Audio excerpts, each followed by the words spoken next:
This video is sponsored by ExpressVPN. With restrictions subsiding, if you're going to be traveling this summer, you're going to need a VPN to protect you and your data anywhere you go. ExpressVPN's encryption will protect your personal information from getting in the hands of the wrong people. And it gives you unrestricted access to all content on the internet, no matter where you are in the world. Here I am on my laptop showing you how easy it is to connect to any foreign country and access their version of Netflix or other streaming services and unlock content such as anime like Studio Ghibli films that you would not normally see. Find out how you can get 3 months of ExpressVPN for free by visiting expressvpn.com/geekdom101 or by clicking the link in the description below. What's going on, guys? Let's talk about this Zack Snyder story here that comicbook.com has been pushing. It's been talked about a lot this week.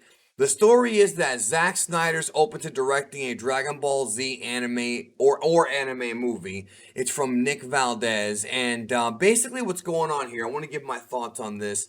Zack Snyder's been getting a lot of love lately because the Snyder Cut came out.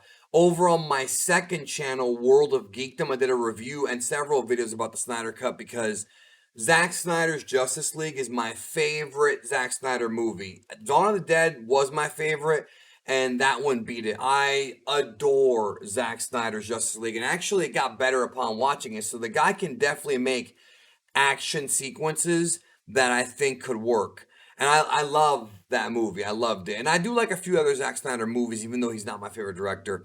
And then Army of the Dead came out. Getting a lot of love, too. So the story here comes from an interview that Zack Snyder had with Tyrone Magnus, the YouTuber. Now, Tyrone Magnus, he knows who I am. He's actually mentioned me in a couple of videos before. A couple of years ago, actually, and we know he is a Dragon Ball fan. Tyrone Magnus is definitely a Dragon Ball fan, and basically Snyder said he would consider that if the project came right, so it's not completely outside of the realm of possibility that Snyder would do it. So this is not saying that Zack Snyder is going to direct a Dragon Ball Z live-action movie because there's no plans. Right now, there are no plans for a live-action Dragon Ball movie. I don't care what We Got This Covered is making up or what story they're inventing. There's absolutely zero to it. And I've told y'all that. I've debunked that a million times.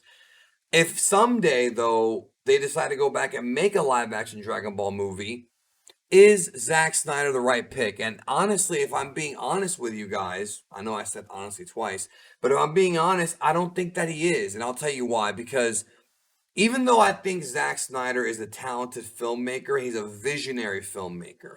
Zack Snyder's great at setting up shots and delivering memorable paintings sometimes when it comes to his visuals. I mean, if you watch Batman v Superman, not my favorite movie at all. I did not like that movie. I watched it again earlier this year. Still don't like it.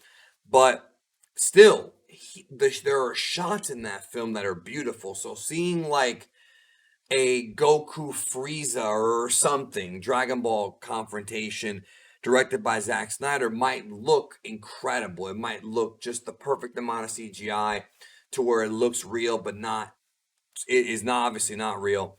And he could always darken the color palette up. But I don't think, I mean, again, in my opinion, I don't think he's the right filmmaker because the story of Dragon Ball, it takes somebody who really understands Dragon Ball. This can't be a thing where you have a script writer just write a Dragon Ball story and make it to where it's Americanized. And that's kind of what they tried to do with Dragon Ball Evolution. Dragon Ball Evolution was trash.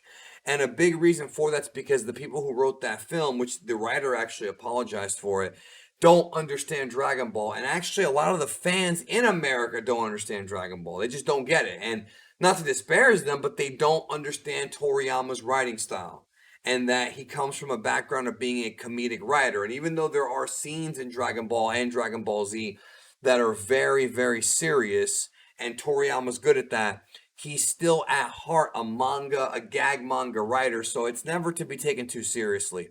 And when it comes to Snyder's style, even though he did do some pretty cool comedy in Justice League and other films, I just don't think he's the right director for Dragon Ball, honestly. And I'm not even sure if there is a director in this country who could deliver. I mean, he'd be good for doing the action scenes. Like, if I could hire Zack Snyder to do like a Dragon Ball fight scene, He'd be good at that. Or if they did something like a History of Trunks type of thing, where they made that into a live action story, or the Bardock special, something that's really sad. That's not Toriyama like style. It's more like a tragic story. I think Zack Snyder would excel at that.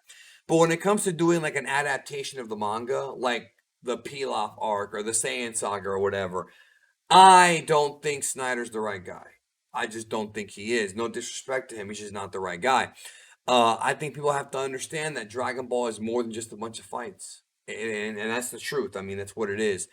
And I just personally feel like I don't want any more live action Dragon Ball. I think Dragon Ball works better being animated, Shintani style. I think Broly proved that. I don't think Dragon Ball. I know there's a lot of live action anime movies that have been coming out.